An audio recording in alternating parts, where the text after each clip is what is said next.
Welcome to Earthy Goddess Mumma. Thank you so much for being here. I apologize for my absence over the last few days. I just needed a break. It's my birthday, my solar return. Yeah, just needed a little bit of time, and I had a lot of personal readings to catch up on as well, and healing clients. So here I am again on today where Venus goes retrograde. I'm just gonna, before I get into that, I just want us to come back into our bodies, feel our connection with Mama Gaia. Breathe deeply into your belly through your nose, letting it drop back out your nose. I'm gonna chime these 3 times.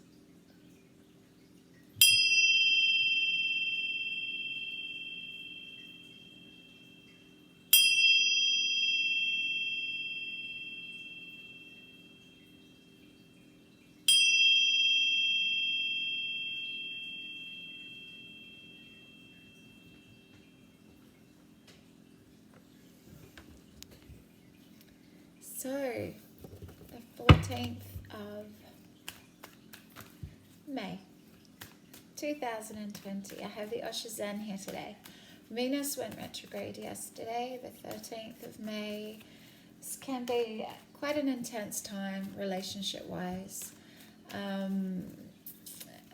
When, if there's been issues in your relationships, that will be really heightened right now. So, if you've been trying to hold a relationship together, doing everything you possibly can to save your relationship, this might be the time where you're pushed to the edge and you realize that you don't perhaps want to put any more effort in.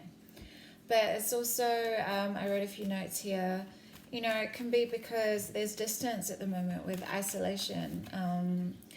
Distance between people that you love. You don't get to see them, and you're sick of, connecting with them virtually, and you really just want to be in their presence and feel their energy, and that's not possible at the moment. So it might cause a lot of heartache and sadness. This Venus retrograde can really help us, help us to look at our relationships in a new light. Venus is in Gemini, which is very playful, very flirtatious, a lot of communication. It can be an important time to really... Sorry, the cards are just flying. Cards are flying. To really look at our relationships in a new light, just to see what we really want. What do we want? What's important to us? What is important for our relationships going into the future? I feel that this time has been such a huge time for introspection and what's most important. And I believe that our relationships is the same thing. What's most important to you and your relationships? Is it honesty? Is it support? Is it kindness? Is it compassion? Is it spiritual connection?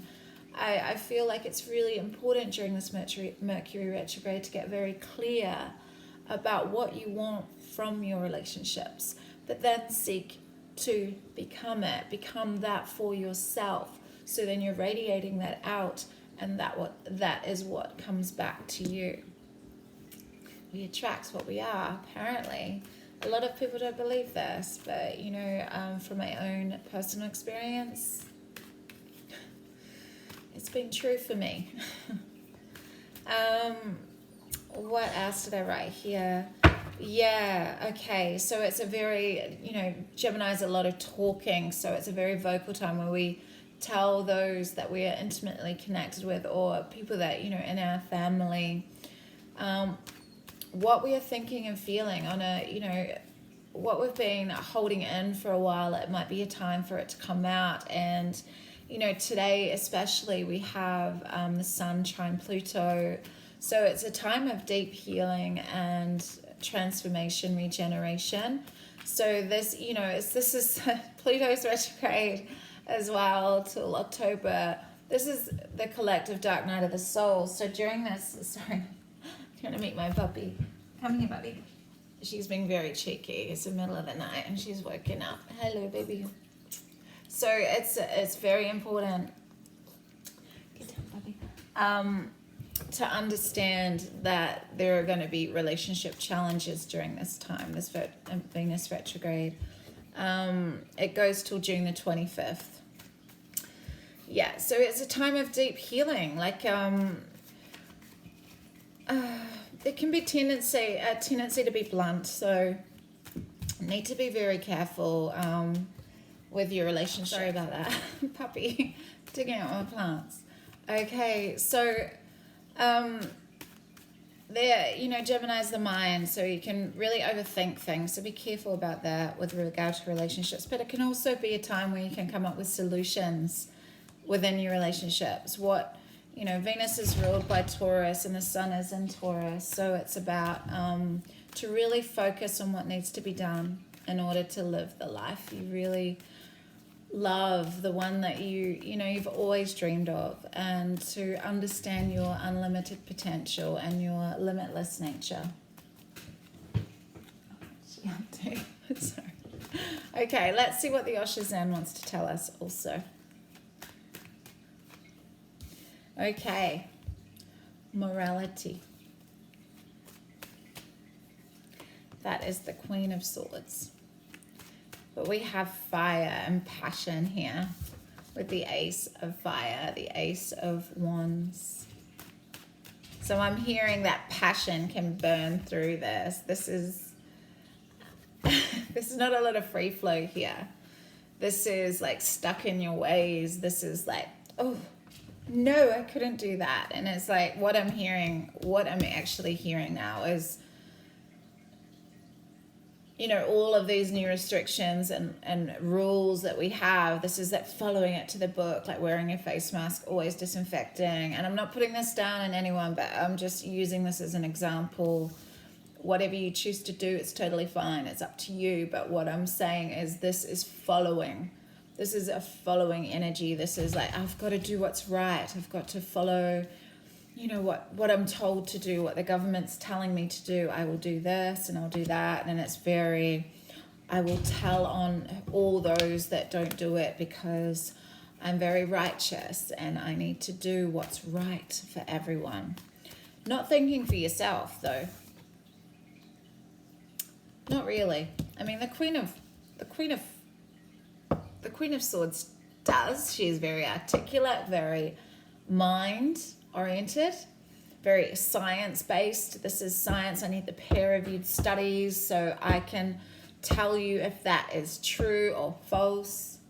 There's no room for free flow, for intuition, for receptivity, for heart. We need a balance of both, heart, mind. Think with your heart, feel with your mind kind of energy. Yeah?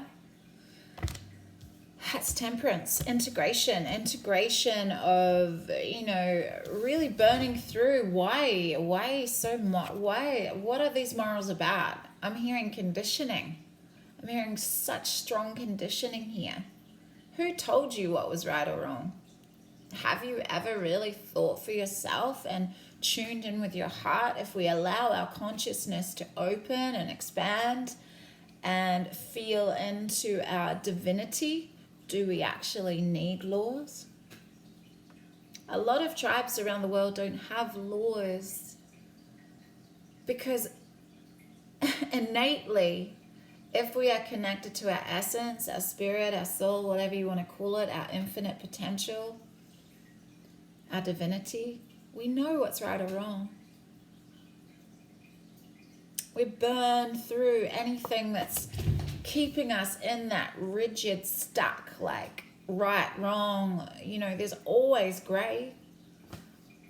What is truth? I love this energy. I mean, it's Mars, it's Aries, so it's, it can be really fiery and egoic, but we all need an ego. I wouldn't be doing this if I didn't have an ego. I wouldn't speak. I wouldn't voice my truth if I didn't have an ego.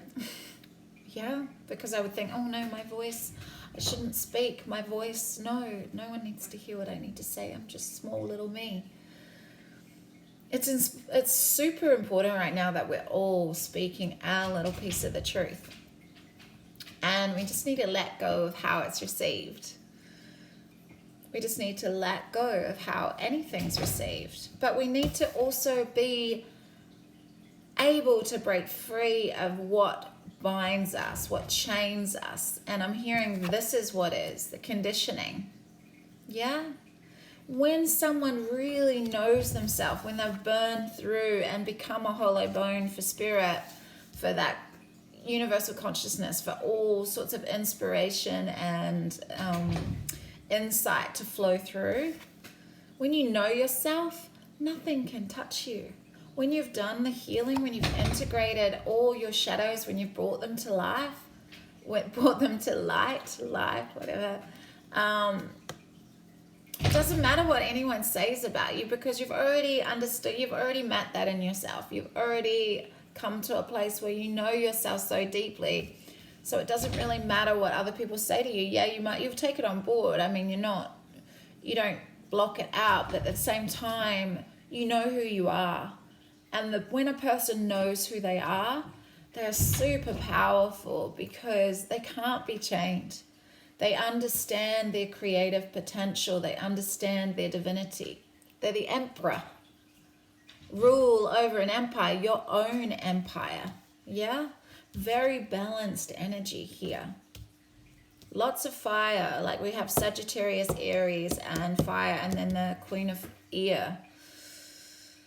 So yeah, there's I'm hearing allow that solar plexus autonomous energy, that empowered nature that you have, that source of all creative inspiration to burn through anything that's keeping you like in a box, rigid, conditioned, indoctrinated.